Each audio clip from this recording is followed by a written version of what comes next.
Hey guys, it's me, Bevy J, and you're listening to Wait a Minute. Okay, now ladies, I have a treat for you. I have my homeboy, Big Rick, right here. Hey, what's going on? What's going on? The women out there. Maybe All some right. men too. Right? All right, so I just had to get a male perspective about this question. Rick, are you able to pick up when a woman has low self-esteem? Are you able to determine that? Yeah, I can see it in a bunch of different ways. Mm-hmm. And I know this is not going to be popular when I say this right here. So, okay, women, strap your seatbelt on. Oh, Lord. Grab your kids. Wait a minute. Wait a minute.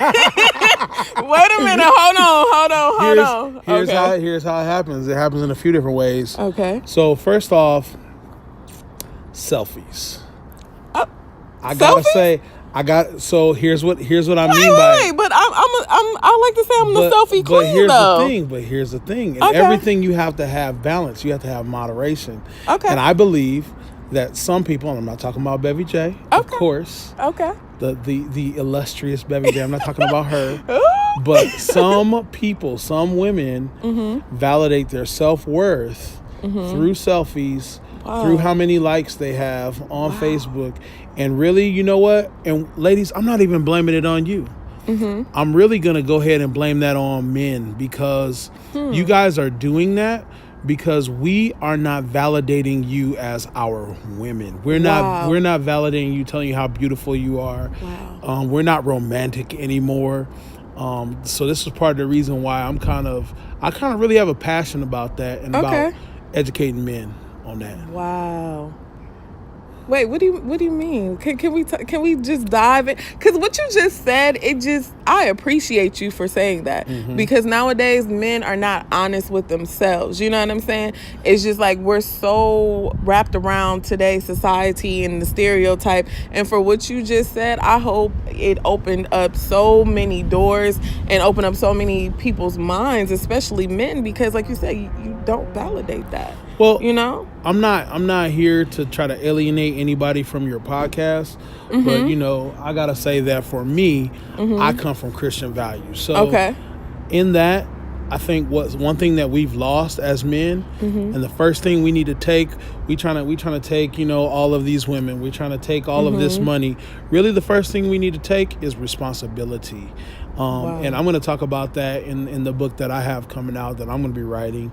But the first thing we need to take is responsibility for ourselves, for our finances, for our households. And again, to talk about from a Christian slant. Exactly. And this is not me. This is quoting Miles Monroe here. But essentially, people have used that whole man should not be alone thing, and they've stretched it way too far. If you look at that, what that's talking about, first, Adam had a job. That's the first thing we got was a job. That knowledge, boy. So if your man ain't got no job, it's not gonna work out. Wow. It may work out temporarily. He might be putting it down in the what I call the four corners. He might be putting it down, but in the end, it's gonna be problems if he don't have no job.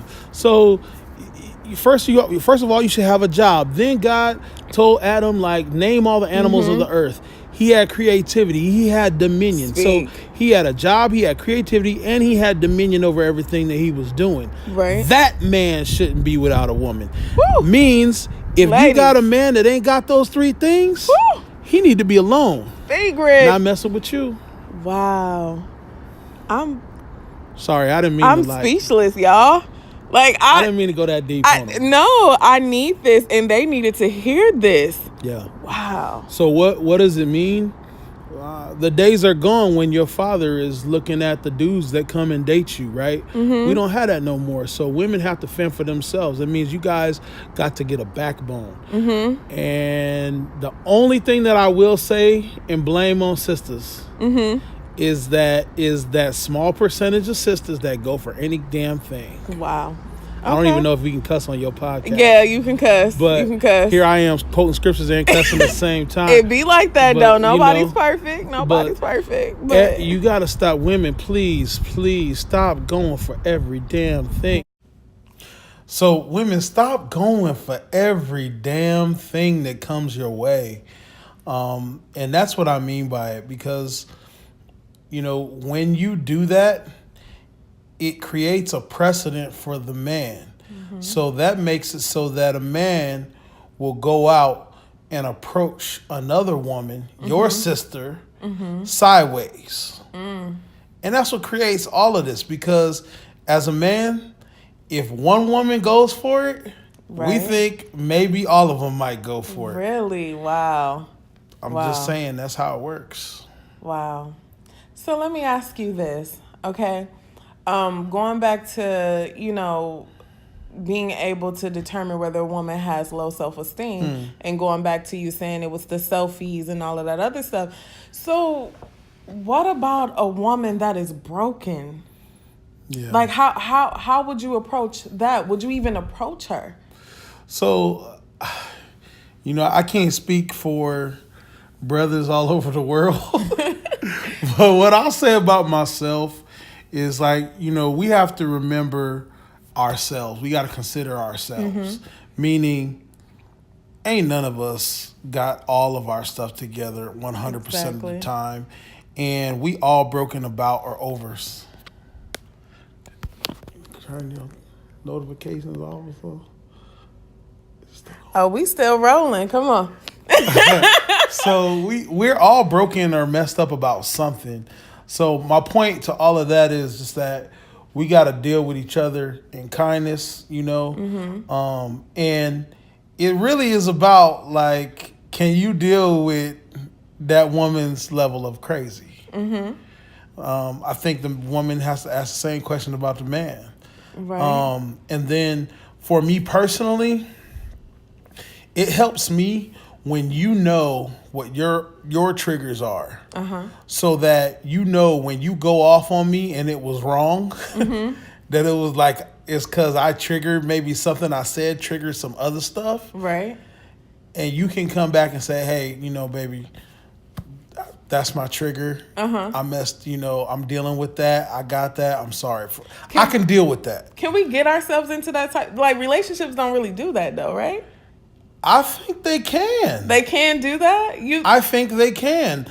Like, I think that I'm crazy enough to believe that there's got to be somebody out there that communicates on a level like this. Relationships don't work unless you have a safe space to communicate. And that just means that I can tell you about damn near anything, and you can tell me about damn near anything, and we don't judge each other. We take a look in the mirror first and try to fix what's in the mirror first, and then we deal with what's without. A lot of people get defensive about things like that. When you're talking about communication and feedback, the first thing somebody want to do is get defensive. And then what did I learn from that? I ain't never coming to her again about anything. Right, exactly. All she do is get defensive about it. So then would you stand out and say, hey, look, would you be, I guess, the bigger person and say, hey, look, we need to squash this and we need to talk about this so that we know going forward? Or would you continue to have that attitude as like, I'm not going to talk to you no more, because of how you're going to react to me? So if you react to me that way one time, okay, whatever. And I tell you about it, okay, whatever. React that way again, and it's hard to keep going back. Like with anybody, it's hard to keep going back to that well when you ain't being heard.